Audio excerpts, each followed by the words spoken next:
Le problème qui se pose aussi, on ne fait pas donc un sacrifice, on n'encadre pas nos enfants. L'environnement externe, qu'on le veuille ou non, il y a un système qui est déjà là. Ils ne peuvent pas le changer tant que vous ne vous impliquez pas. Et puis je crois actuellement, je vois qu'il y a des professeurs de toutes les communautés confondues qui enseignent aussi dans des lycées, des collèges, oui, dans les universités. Oui, je dis ça. Oui. Avant, il n'y avait pas cette ouverture. Mais il faut que les gens s'impliquent. Il faut, par exemple, dans les conseils des parents, qu'il y ait quand même des gens. Parce que la plupart, même, je m'impliquais avant dans les conseils des parents et tout ça, mais finalement, j'ai trouvé qu'il y a une infime partie de gens issus de communautés culturelles qui s'impliquent. Et c'est ça le grand blocage à ce niveau-là. Puis-je ajouter un petit détail? Vas-y. Bonjour, il me fait plaisir de partager avec vous. Je viens juste de me greffer à cette belle réunion. Je continue sur le même thème de l'éducation. Mais je crois qu'on parle toujours sur notre communauté marocaine et sur son avenir, évidemment son passé Montréal au Canada et son avenir. On ne peut pas. Je résume parce que la parole, si on l'apprend, ça prendra on a besoin de beaucoup de temps pour expliquer. On ne peut pas expliquer des problématiques qui sont complexes dans une seconde, une minute ou une heure. Donc ça prend des ateliers, beaucoup de temps.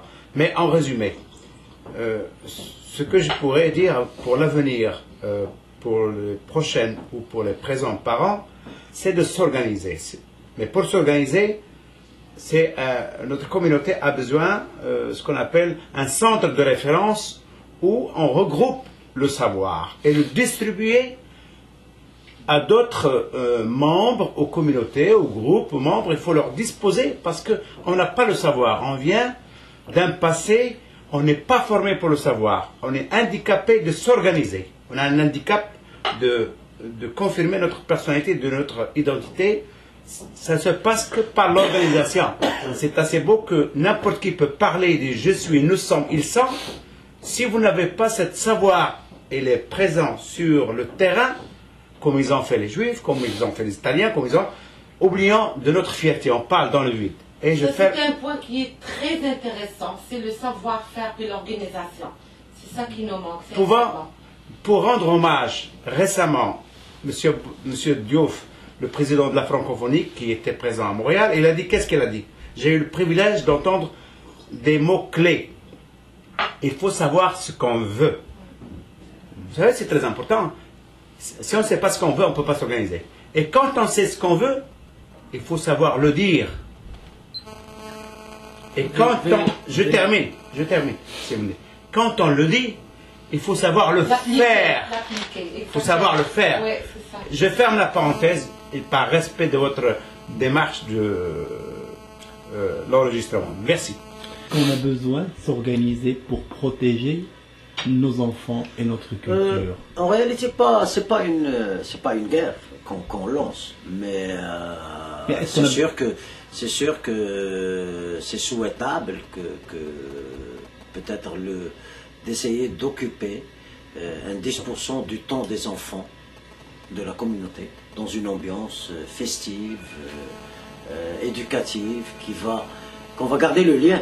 Parce que si aujourd'hui, nous, il y en a qui sont 30 ans, vous 18 ans, je ne sais pas comment, mais c'est sûr que si nous, on disparaît dans 10 ans ou 15 ans, je ne sais pas quel lien la deuxième génération ou la troisième va avoir avec le Maroc. Je le sais pas. Je pense qu'il n'y aurait pas un lien qui est très fort. Très fort, voilà. C'est ça, ça va être étonnant si ça serait le cas. C'est ça, c'est exact. Mais ça saute aux yeux, c'est ça d'ailleurs qu'on voit dans... Eux, ils cherchent à avoir ça. Il y a une chose que j'aime. Moi, vous savez, ça fait 19 ans que je n'ai pas été au Maroc. J'ai été dernièrement. 19 ans. Et... 19 ans. Ouais, 19 ans, je n'ai pas été au Maroc. Et il y a une chose que j'ai remarqué. J'ai rencontré beaucoup d'enfants qui ne parlent pas un mot en arabe. Au Maroc? Au Maroc. Ah oui. Au Maroc. Incroyable. Ça m'a estomaqué. J'ai dit, comment vous pouvez venir jusqu'au Canada ou en France et nous dire, nos enfants, il faut qu'ils parlent arabe et vous-même ici, vous... J'ai une nièce qui s'est présentée ici, il avait 6 ans, il ne parlait pas un mot en arabe.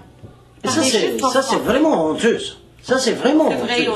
Ça, c'est vraiment honteux. Je vais donner l'exemple d'Israël. Je vais donner l'exemple d'Israël. Ils ont dans un coin très éloigné, un genre de couvent où est-ce qu'ils ont pris des jeunes, puis ils sont en train de leur enseigner.